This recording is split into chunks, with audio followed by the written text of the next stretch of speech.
বিসমিল্লাহির রহমানির রহিম। আসসালামু আলাইকুম প্রিয় প্রশিক্ষণার্থীরা। আজকে আমাদের বেসিক ইলেকট্রনিক্স ক্লাস 2। আজকের বিষয় সাধারণ বিজ্ঞান। আমরা ইলেকট্রিসিটি, ইলেকট্রন তত্ত্ব, অণু, ইলেকট্রন ও প্রোটন সম্পর্কে জানব। তো যেহেতু আমরা প্রথম পর্বে দেখেছিলাম পরিমাপ সম্পর্কে, এবং আমরা বলেছিলাম যে আমাদের যেহেতু ইলেকট্রনিক্স ট্রেড কোর্সটা বিজ্ঞান থেকে এসেছে, সেহেতু বিজ্ঞানের যে বিষয়গুলো সেগুলো আমাদের জানতে হবে। তো সেটার ধারাবাহিকতায় আমরা আজকে দ্বিতীয় ক্লাস শুরু করতেছি। তো প্রথমেই আমরা জানব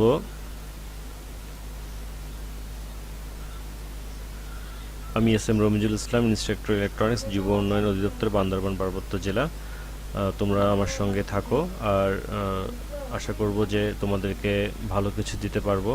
যারা নিয়মিত ক্লাস করতে পারতেছ না কোভিড-19-এর কারণে, মূলত তাদের জন্যই এই টিউটোরিয়ালটা তৈরি করা। অনেকে আমাকে রিকোয়েস্ট করেন যে স্যার, ক্লাস করতে যেতে পারতেছি না, আপনার ক্লাসগুলো যদি আমাদেরকে অনলাইনে দিতেন। আসলে অনলাইনের যে বিষয়টা, আমরা যদি জুম মিটিংয়ে ক্লাস করি, অনেকে জুমে কানেক্ট হতে পারবে না, অনেকের নেট নেই, স্মার্টফোন নেই। তারপর হচ্ছে যে তো আশা করব যে তোমরা ক্লাসটা অনেক এনজয় করবে এবং তোমাদের অনেক ভালো লাগবে। এবং এই ভিডিওটা থাকবে, এটা তোমরা দেখে নিবা, বারবার দেখবা। না বুঝলে আমার সঙ্গে যখন দেখা হবে নেক্সট ক্লাসে, বা যখন তোমরা আমার সঙ্গে দেখা করতে আসবে, বিষয়গুলো নোট করে নিয়ে আসবে, যেগুলো বিষয় তোমরা জানো না বা বুঝতেছো না। আমি আশা করব যে তোমাদেরকে বুঝিয়ে দিতে পারবো ইনশাআল্লাহ। তো আমরা নেক্সট স্লাইডে যাই। প্রথমে আমরা জানবো ইলেকট্রিসিটি কি। তো ইলেকট্রিসিটি বা বিদ্যুৎ হলো এক ধরনের শক্তি যা আমরা আমাদের চোখ দিয়ে দেখতে পারি না, তবে এর প্রভাবগুলো অনুভব করতে পারি। কন্ডাক্টরের মাধ্যমে ইলেকট্রনের প্রবাহকে বিদ্যুৎ বলা হয় বা ইলেকট্রিসিটি বলা হয়। যে এটা আমরা চোখ দিয়ে দেখতে পারি না, কিন্তু স্পর্শ করলে আমরা অনুভব করতে পারবো। কীরকম? যদি কোনো খোলা তার থাকে, সেই খোলা তারে যদি তুমি হাত দিয়ে স্পর্শ করো, তাহলে ওখানে এক ধরনের তোমার মধ্যে একটা অনুভূতি আসবে, একটা অনুভব করতে পারবা যে ওখানে এক ধরনের আছে, শক্তি আছে। তো এটাই হচ্ছে ইলেকট্রিসিটি বা বিদ্যুৎ। আমরা জানি যে শক্তির কোনো ক্ষয় নেই, শক্তি হচ্ছে অবিনশ্বর। শক্তি এক শক্তি থেকে আরেক শক্তিতে কি হয়, যে রূপান্তর হয়, বা ইংলিশে বলা হয় কনভার্ট হয়। তো কীরকম? যেমন বিদ্যুৎ এক প্রকার শক্তি। ঠিক এই বিদ্যুৎ শক্তিটাকে যখন আমরা লাইটের মাধ্যমে পাস করি বা লাইটে যখন কানেকশন দিই, তখন সেটা আলোক শক্তি হয়ে যায়। আবার যখন এটাকে আমরা সিলিং ফ্যান বা টেবিল ফ্যানে যখন আমরা সংযোগ করি, তখন এটা কি হয়, যান্ত্রিক শক্তিতে পরিণত হয়ে যায়। তো আশা করি যে তোমরা বুঝতে পারবে। তাহলে ইলেকট্রিসিটি কি আমরা মোটামুটি জানলাম। এরপরে হচ্ছে যে ইলেকট্রিসিটির প্রকারভেদ। তো দুই ধরনের বিদ্যুৎ রয়েছে, একটা হচ্ছে স্থির বিদ্যুৎ, একটা হচ্ছে জলবিদ্যুৎ। স্থির বিদ্যুৎকে ইংলিশে বলা হয় স্ট্যাটিক ইলেকট্রিসিটি, আর জলবিদ্যুৎকে ইংলিশে বলা হয় ডাইনামিক ইলেকট্রিসিটি। তো স্ট্যাটিক ইলেকট্রিসিটি বা স্থির বিদ্যুৎ কি জিনিস? যে বিদ্যুৎ উৎপত্তিস্থলে অবস্থিত এবং কোনো স্থান পরিবর্তন করে না, তাকে স্থির বিদ্যুৎ বলে। উদাহরণস্বরূপ, দুটো বস্তুর মধ্যে ঘর্ষণের ফলে উৎপন্ন বিদ্যুৎটি হলো স্থির বিদ্যুৎ। এটার আরেকটা উদাহরণ দেওয়া যেতে পারে যে যদি মানে চিরুনি দিয়ে তুমি তোমার চুল আঁচড়াও, তাহলে এবং ওই চিরুনিটা যদি ছোট ছোট কাগজের টুকরা সামনে ধরো, তা দেখবে যে কাগজের টুকরাগুলোকে আকর্ষণ করতেছে। তার মানে ওই চিরুনিতে কি রয়েছে, যে স্থির বিদ্যুৎ রয়েছে বা স্ট্যাটিক ইলেকট্রিসিটি হয়েছে। কারণ চিরুনি দিয়ে যখন তুমি তোমার চুল আঁচড়িয়েছ, তখন কি হয়েছে, সেখানে ঘর্ষণের ফলে একটা বিদ্যুৎ উৎপন্ন হয়েছে। এটাই হচ্ছে স্থির বিদ্যুৎ। অথবা এটা কলম দিয়েও করতে পারো তুমি, মানে ঘর্ষণের মাধ্যমে দুইটা বস্তুর মধ্যে ঘর্ষণের ফলে উৎপন্ন বিদ্যুৎটি হচ্ছে স্থির বিদ্যুৎ। এটা স্থির অবস্থায় থাকে, কোনো স্থান পরিবর্তন করে না। এরপর হচ্ছে চলবিদ্যুৎ। যে বিদ্যুৎ এক স্থান থেকে অন্য জায়গায় প্রবাহিত হয়, তাকে চলবিদ্যুৎ বলা হয়। যেমন আমরা যে বিদ্যুৎ ব্যবহার করি, বাসা বেঁধে যে বিদ্যুৎ ব্যবহার করা হয়, সেগুলো হচ্ছে চলবিদ্যুৎ। আমরা একটু সামনের দিকে গেলে আরও ডিটেলস জানতে পারবো। চলবিদ্যুৎ আবার দুই প্রকার, একটা হচ্ছে এসি আর ডিসি। এসি কি জিনিস? যে কারেন্ট বা যে বিদ্যুৎ সময় নির্দিষ্ট নিয়ম অনুসারে প্রবাহিত হওয়ার সাথে সাথে পরিবর্তিত হয় এবং প্রতিটি মুহূর্তে যার মান পরিবর্তনশীল হয়, তাকে এসি বা অল্টারনেটিং এতে অল্টারনেটিং সিতে কারেন্ট বা পরিবর্তনশীল বিদ্যুৎ বলা হয়। ডিসি যে কারেন্ট সবসময় একই দিকে প্রবাহিত হয় এবং যার মান নির্দিষ্ট করা হয়, একে ডাইরেক্ট বা ডিসি কারেন্ট বলা হয়।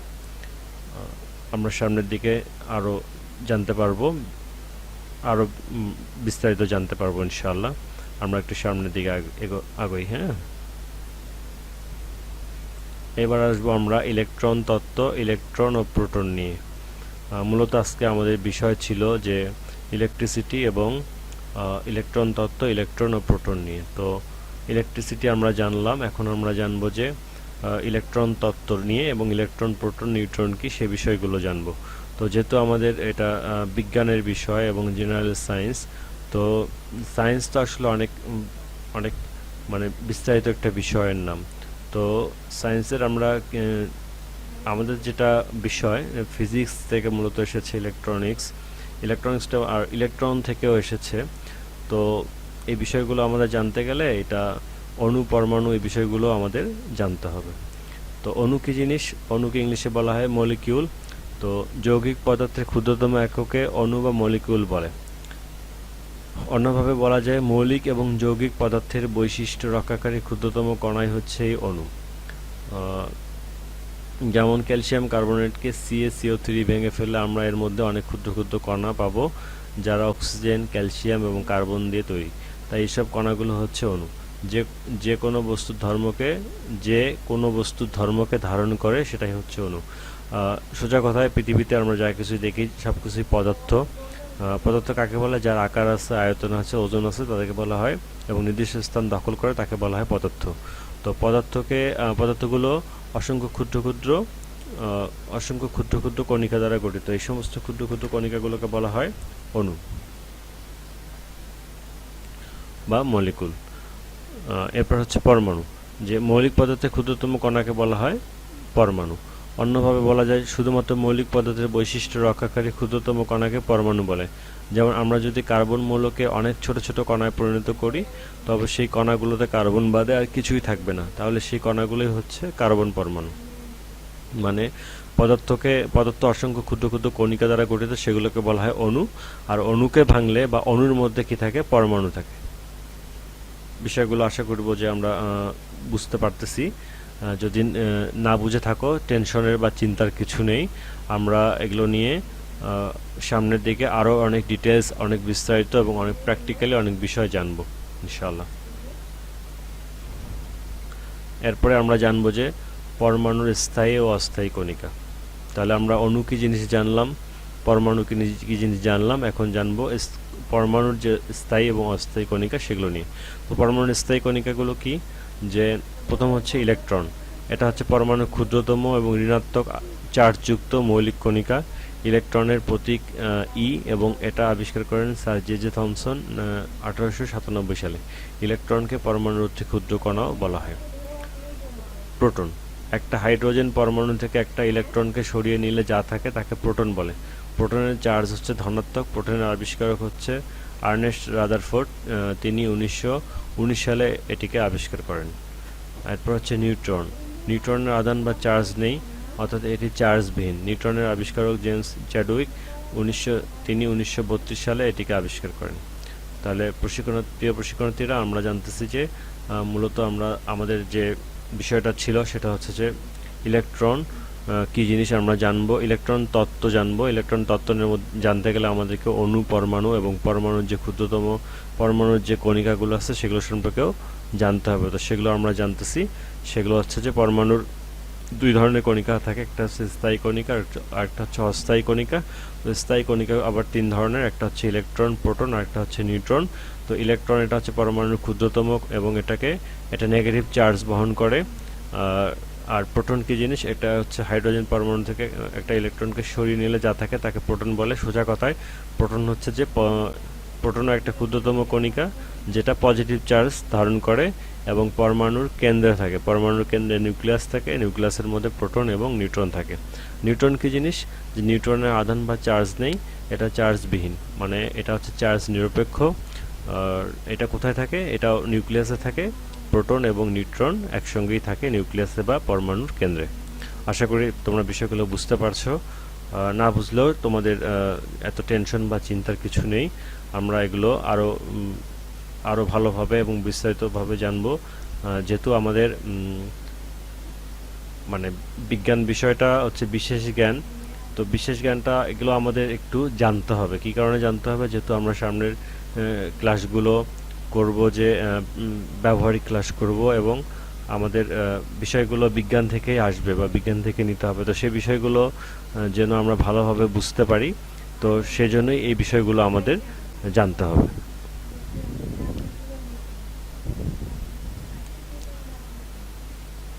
এবার আমরা জানব পরমাণুর অস্থায়ী কণিকা। এতক্ষণ আমরা স্থায়ী কণিকা নিয়ে আলোচনা করেছি, এবার অস্থায়ী কণিকা। যে পরমাণুতে মৌলিক কণিকা ছাড়াও আরও কিছু ধরনের অস্থায়ী কণিকা থাকে, যেমন নিউট্রিনো, পজিট্রন, মেসন, অ্যান্টিনিউট্রিনো, গ্র্যাভিটন ইত্যাদি। মনে রাখতে হবে বিচ্ছিন্ন অবস্থায় একটা পরমাণুর শক্তি যুক্ত অবস্থায় থাকা পরমাণুর শক্তির চেয়েও বেশি হয়। তো প্রশিক্ষণার্থীরা এতক্ষণ ধরে দেখার জন্য তোমাদেরকে আন্তরিক ধন্যবাদ। ভালো লাগে তাহলে বন্ধুদের সঙ্গে শেয়ার করো, আর প্রতিনিয়ত নতুন টিউটোরিয়াল পেতে চ্যানেলটি সাবস্ক্রাইব করে সঙ্গে থাকো। আশা করি তোমাদেরকে নতুন আরও অনেক বিষয় নিয়ে জানাতে পারবো। আর আরেকটি কথা, সেটা হচ্ছে যে এই টিউটোরিয়ালটা আমি করতেছি সম্পূর্ণ আমার নিজস্ব প্রচেষ্টায়। তো যেহেতু আমাকে ব্যস্ত থাকতে হয়, তো এই টিউটোরিয়ালগুলো আমি আরও দ্রুত দিতে পারলে আমার জন্য ভালো লাগতো। তো আমি চেষ্টা করব যে প্রতিদিন না হলেও অন্ততপক্ষে একদিন পর পর যেন তোমাদেরকে আমি টিউটোরিয়াল দিতে পারি, যেন তোমরা মানে ক্লাসে যারা আসতেছো তারা ক্লাসে বুঝতে পারতেছো, আর যারা ক্লাসে আসতে পারতেছো না, সমস্যার কথা আমাকে জানাচ্ছ, তো তারা যেন ঘরে বসে থেকে এই বিষয়গুলো তোমরা কি শিখে নিতে পারো বা জেনে নিতে পারো। তো আরেকটি কথা তোমাদেরকে বলি, সেটা হচ্ছে যে আমাদের এখানে একটি তোমাদের জন্য বিশেষ করে যারা আমার প্রশিক্ষণার্থী তোমরা আছো, তোমাদের জন্য এখানে আমাদের একটা ফেসবুক গ্রুপ খোলা আছে। ফেসবুক গ্রুপটার নাম হচ্ছে যে লার্ন ইলেকট্রনিক্স উইথ রমিজুল। এটা একটা প্রাইভেট গ্রুপ, অবশ্যই শুধুমাত্র আমাদের যারা প্রশিক্ষণার্থী, তোমরা যারা প্রশিক্ষণার্থী আছো তোমাদের জন্যই এই গ্রুপটা আমি ওপেন করেছি। তো এই গ্রুপে আমি কিছু পোস্ট শেয়ার করেছি বা পোস্ট শেয়ার করব ভবিষ্যতে, যে তোমরা এগুলো দেখে নিতে পারো। কিছু হ্যান্ড আউট আছে, কিছু নোট আছে, এই নোটগুলো তোমরা পড়ে নিবা, শুরু থেকে আসবা। হ্যাঁ, তো সেখান থেকেও তোমরা অনেক বিষয়গুলো জানতে পারবে। যেমন এখানে আমরা আজকে যে বিষয়গুলো কথা বলেছি, যে বিদ্যুৎ কি, কাকে বলে, কত প্রকার, কি কি, সেগুলো এখানে আমি নোট দিয়ে দিয়েছি। তারপর হচ্ছে যে এরপরে আমরা আসব যে চুম্বকের বিষয়গুলো, সেটা আমি নোট দিয়ে দিয়েছি। তারপর হচ্ছে যে আমরা এটা হচ্ছে যে পরমাণুর গঠন নিয়ে আমরা আলোচনা করেছি, এখানে ডিটেলস, এখানে তোমরা অণু, পরমাণুর গঠন, তারপর হচ্ছে যে ইলেকট্রন, প্রোটন, নিউট্রন, এই বিষয়গুলো খুব বিস্তারিত বলবো না, তবে মোটামুটি তোমরা বুঝতে পারো মতন এখানে আমি আলোচনা করার চেষ্টা করেছি, বা এখানে আমি নোট দেওয়ার চেষ্টা করেছি। আশা করি যে তোমাদের এই গ্রুপটা থেকেও তোমরা অনেক ধরনের সহযোগিতা পাবে। তো গ্রুপটা যেহেতু প্রাইভেট গ্রুপ, তোমরা আমার পার্সোনাল আইডিতে গিয়ে আমাকে মানে রিকোয়েস্ট পাঠিও, তাহলে আমি কি করব, তোমাদেরকে অ্যাকসেপ্ট করে এই গ্রুপের জন্য তোমাদেরকে অ্যাড করে দিব। তো আমাদের প্রথম ক্লাসটাই তোমরা এই গ্রুপে পাবে, এখানে আমি দিয়ে দিয়েছি। তো এই গ্রুপে শুধুমাত্র আমাদের যারা প্রশিক্ষণ তোমরা আছো, শুধুমাত্র তোমাদের জন্য এটা তৈরি করা হয়েছে। হ্যাঁ, আর কাউকে তোমরা এটাতে অ্যাড করবে না, শুধুমাত্র আমাদের মানে ক্লাসে যারা তারাই এটাতে মেম্বার হতে পারবে। আশা করি তোমরা বিষয়টি বুঝতে পারছো। তো আবারও তোমাদেরকে অসংখ্য ধন্যবাদ জানাচ্ছি, এবং আজকের টিউটোরিয়ালটি আমরা এখানেই সমাপ্ত করার জন্য চেষ্টা করতেছি। হ্যাঁ, তো শীঘ্রই তোমাদের সঙ্গে দেখা হচ্ছে নতুন টিউটোরিয়াল নিয়ে। সে পর্যন্ত তোমরা সকলেই ভালো থাকবে, সুস্থ থাকবে, নিরাপদে থাকবে, সতর্ক থাকবে, সচেতন থাকবে, নিজে সচেতন থাকবে, তোমার প্রতিবেশীকে বা তোমার বন্ধুবান্ধবদেরকেও সচেতন করে তুলবে। তো সে পর্যন্ত সকলেই ভালো থাকো, সুস্থ থাকো। আবার দেখা হবে তোমাদের সঙ্গে নতুন কোনো টিউটোরিয়াল নিয়ে শীঘ্রই। আল্লাহ হাফেজ।